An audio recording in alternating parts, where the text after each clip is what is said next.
the third characteristic is the situation involves the values of all key individuals participating in the situation. For example, the members of the disciplinary team. Another one, a tough one. I had a situation with a student of mine. She came to me and she told me that she is pregnant. She's 12 weeks or 11 weeks pregnant. She's not sure if the child is from her husband because they have problems and she's with the other man. Sister, can you refer me? Where can I get in this place where we are now? I want an abortion. Now that this child has been referred, right? She's in distress because she now wants autonomy to rule for her own body. Okay? I have my set of moral values, what I believe. The doctor that I refer to for evaluation is maybe a pro-life doctor also, having his own set of values about abortion. The sister working in the clinic who has to lock out the cytotec tablets to start the abortion for her, she has her own set of values. Can you see the multidisciplinary team involving in one person, everyone with their own set of values and norms? In Afrikaans, we call it a waardeuitklaring, value clarification, that we must make for ourselves when we come to do nursing. If you are, for example, if you are Muslim, the Quran will direct your value clarification for yourself. If you are Christian, the 10 Commandments normally directs our value clarification.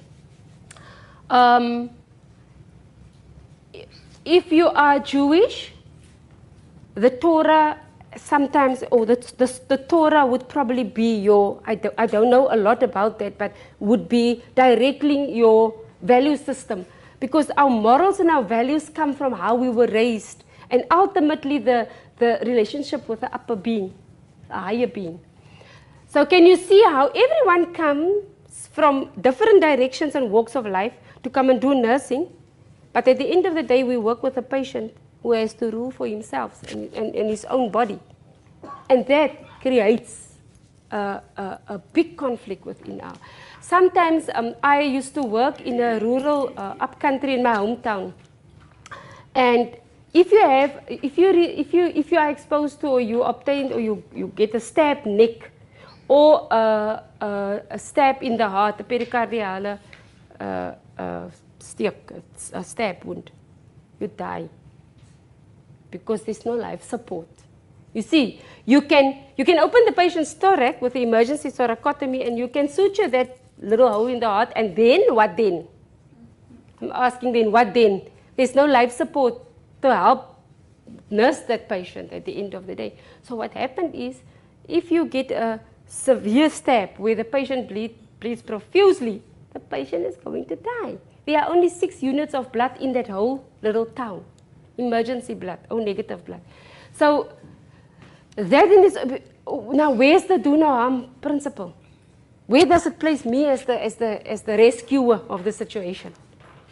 And all of this, I hope you can get the feeling of the turmoil that this ethical dilemmas can cause and cause in your inner being as a nurse, and you have to work with it. Other situation is, our registered nurses will agree with me. You come on duty and you have only 3 nurses for a whole ward of 35 patients. How is it possible? You may be 1 registered nurse and 3 auxiliary nurses. How is it possible that the registered nurse must do the drug round, she must do medicine round, the IV round, the wound round, because of the scope of practice?